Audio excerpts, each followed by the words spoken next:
faqatgina nazorat tikaman hozircha. Chiqarib oldi. Har holda Bekzod mana endi aylantirishga harakat qilib ko'radi raqibni.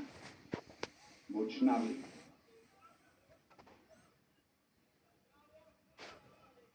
Noyob usullardan biri, lekin menimcha qiyin. Bu raqibga qarshi bunday uslubni qo'llash, yon tarafdan nazoratni saqlab qolishga astoydil harakat qilyapti Hamid Tolibzoda va uddasidan chiqayapti.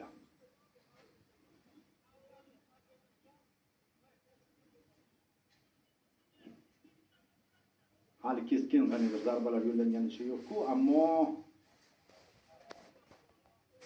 nazoratni o'zini saqlab turibdi-da.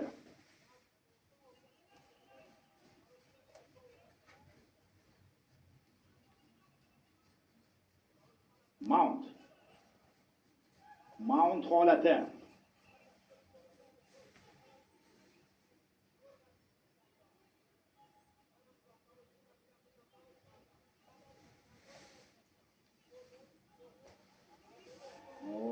Qiyin holatda.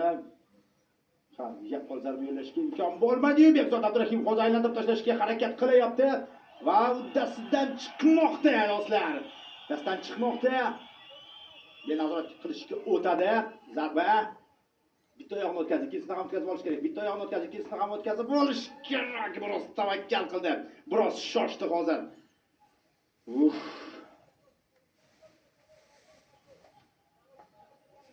Qo'lini ham hozir bog'lab olishga harakat qilyapti oyoq yordamida.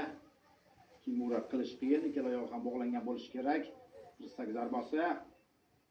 Masofa bor, amplituda bor. Ana endi yo'q.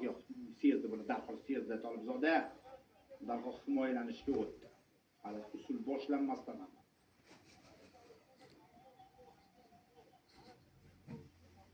Ikkinchi oyoq qayerda? Qo'lda uchburchak holatni yuzaga keltirish qiyin. Oyoq qiyin. Xavgafda chiqishga harakat qilyapti Abdurahimov. Bermayapti raqibi, bermayapti. Voygan qoch ustubi qolib ketdi. Yana bir zarba kuchli, ikkinchisi.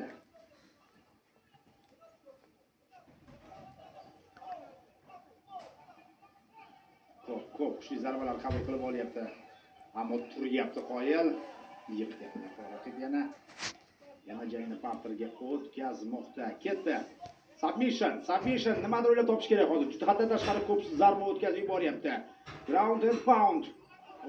Bo'ldi menimcha hozir anchagina kuchli Hamid o'tkazib yubordi-yu, Suramboriyev imkon berdi.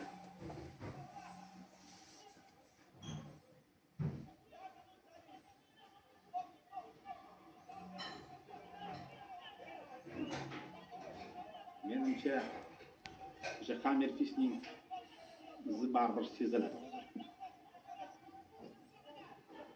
Yana bir tirsak zarbasi ikkinchisi. Chidayapti Bekzod, chidayapti. Dosh berishga harakat qilmoqda.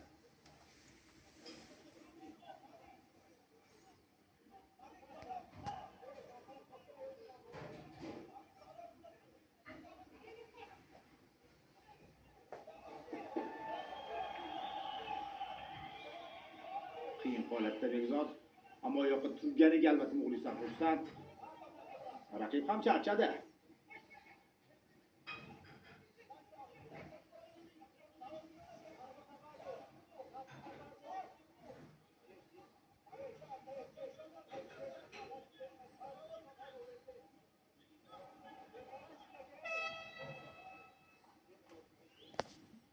Va